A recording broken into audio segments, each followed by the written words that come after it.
Hey guys, welcome back with the QB Docs. Today I'm joined here with Dusty, and we're going to talk about a cue that's often used when squatting that can actually cause compensations through the rest of the kinetic chain whenever you do squat. Alright, so that cue is to keep your eyes up on the ceiling whenever you squat. So I'm going to kind of explain this piece by piece. So have Dusty face the mirror here. Alright, so usually when people are squatting, a common cue is for a coach to tell the athlete to keep his eyes up whenever he squats. So the first thing that this does is going to cause extension in the cervical spine. So once Dusty extends that cervical spine, he loses stability in his neck.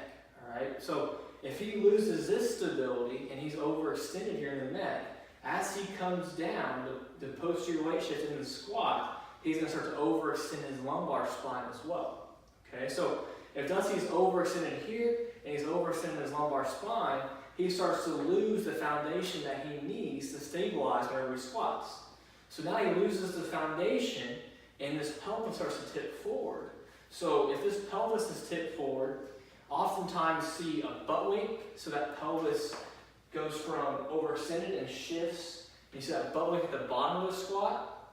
You can also have some pinching in the front of the hips because the front of that acetabulum, the front of that pelvis is now pinching some of the soft tissue because it's kind of hooking some of it whenever Dusty gets down to the bottom of the squat. There's a lot of issues that can come from Dusty just being cued to keep his eyes up. Alright, so instead of him keeping his eyes up, we would want Dusty to keep his eyes neutral and in line with the rest of the trunk. So whenever he does squat, if he starts to come here and the height, or I should say, the angle of his trunk changes, so should his head. Alright, so whenever we do a hip hinge, alright, the eyes come down. If he's squatting, doing a back squat, low bar back squat, and he starts to come here, his eyes shouldn't be up, they should stay in line with his trunk just so he can maintain stability in his core. Okay? So we're going to demonstrate this, what this looks like for a squat, and where the head position should be in relation to the trunk whenever Dusty descends in the squat. Okay, so Dusty does a good job. Alright, he's got his ribs down.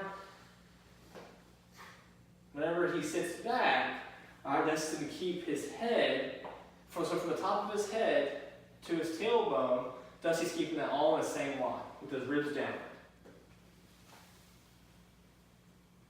And up. Good. That's a pretty good squat.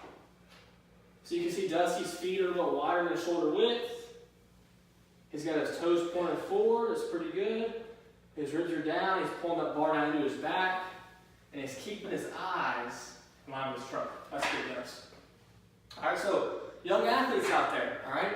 Whenever you squat, if you're doing a goblet squat, if you're doing a front squat, if you're doing a hip hinge, if you're doing any sort of activity where you're loading your body under stress with heavy weight, you have to maintain good head position on trunk, because if not, you're going to lose stability in your trunk.